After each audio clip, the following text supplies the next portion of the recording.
Anime art. Love it or hate it, it is here to stay, and I am also jumping on the bandwagon. Okay, so the title isn't exactly correct.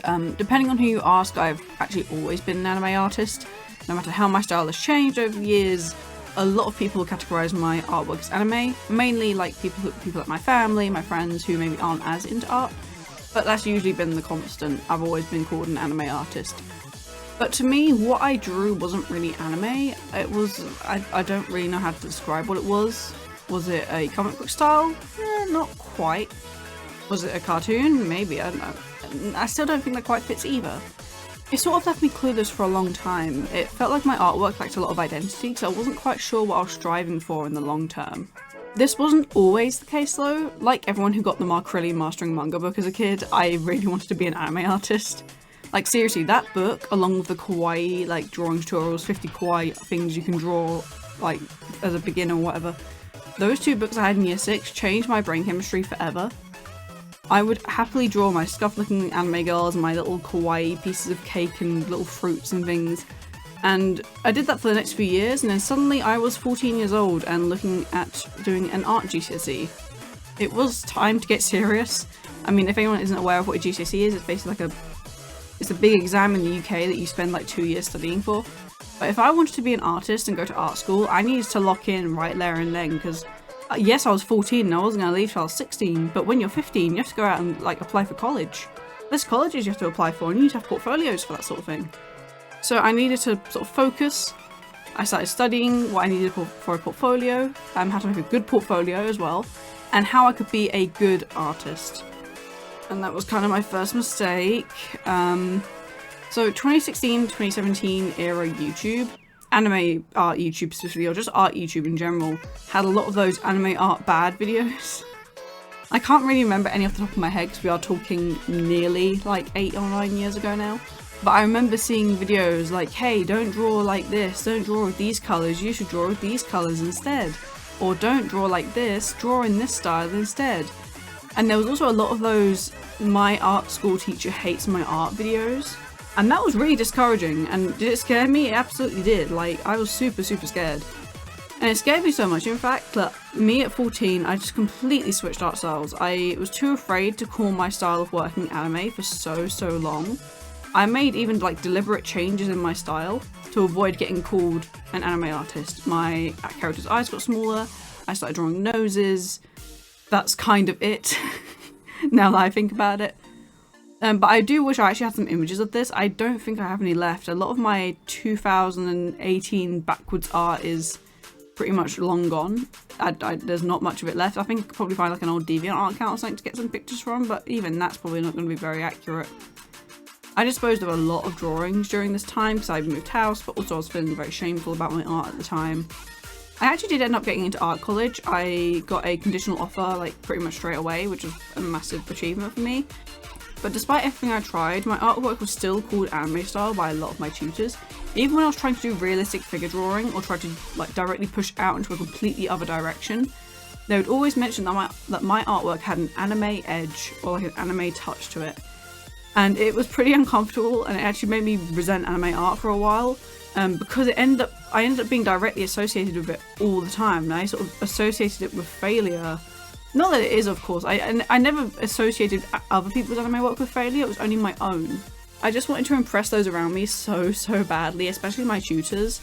I think that came from the fact that I went from being like, I think the right term for it is a big fish in a small pond to a small fish in a big lake. And I did have that fear that as long as I had that anime label attached to me, I wasn't going to impress anyone around me. But my final grad show work was my university magnum opus. It was all those years of hard work from GCSE all the way up to like my final university year. It was all that hard work put into 3 animations and an exhibition display. And not to toot my own horn, it was amazing. I was so proud. However, like, I had this weird feeling when I went up to it and actually had a look. And I couldn't shake this weird feeling that the work I was looking at didn't feel like my own. And that I was trying to be someone else, or trying to be another artist. And this spiraled me into a 6-month art burnout. Maybe this was just just a post-grad thing, like something that people who do art school get. But this was a bad art block. I was still making art, And but I was so stuck on trying to figure out what my art identity was, because I feel like I should have learned that during university, but I didn't. I didn't learn who I was as an artist. I realised I need to start looking in on myself more, and also look at other people's work that I was inspired by, and really sort of like put it under a microscope and like analyse it. And I sort of looked at all these artists that I follow on Instagram, or look at them on Pinterest, or follow on Tumblr, and I noticed that there was one very consistent thread across all of them, and they were all anime artists. And upon this realisation, I sort of thought, hang on, so all these people that I follow are successful in what they do. They are doing this full time, and they also draw anime artwork. What is stopping me from doing that? Like, yes, the fear of jumping from one style to another so drastically is quite scary, but what is genuinely stopping me from doing that? I don't know what it quite was, whether it had been enough time for me to start rejecting what I had learned in art school, or whatever, but something inside me was saying, like, you can draw like this. Like, this is something you can do. There's no one telling you that you can't do this anymore. You're on your own. There's no tutor breathing down your neck saying, hey, you should probably draw like this because it's going to be more appealing to clients. So I took the jump and I did start drawing anime art. It was a little bit rough at first, but I haven't felt this happy drawing since I was that 11-year-old drawing from Mark-Riley manga tutorials on YouTube. And I think what I'm trying to say with this video is it's not too late to try and find your calling and what you want to make. A lot of great artists didn't actually find their way of working until they were in their 40s, 50s. There's some people who are in their 80s and are just learning how to paint or draw or finding their true passion. And our time on this planet is so precious. And while we do need to sometimes do things we don't want to do to succeed, but you need to remember that you have to stay true to what you want to do as well. It's all well and good pleasing other people, but you'll end up miserable doing the thing that you wanted to do just because you changed how you do it for other people. That's not cool. Don't do that.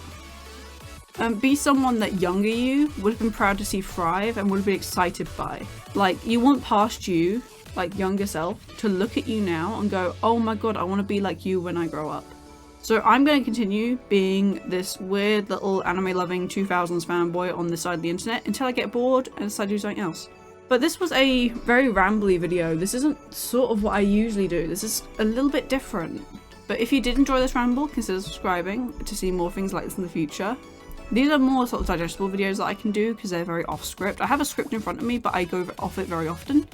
The more analysis style videos will be coming back soon once I find a topic I want to sink my teeth into. I want to do some more like internet mysteries, some more lost media stuff, all that things, but I need to find something I really want to make a video on because I need to dedicate myself to it and focus on it. But if you like the art I was drawing in the background, you can now grab a print and a sticker sheet based on this little guy.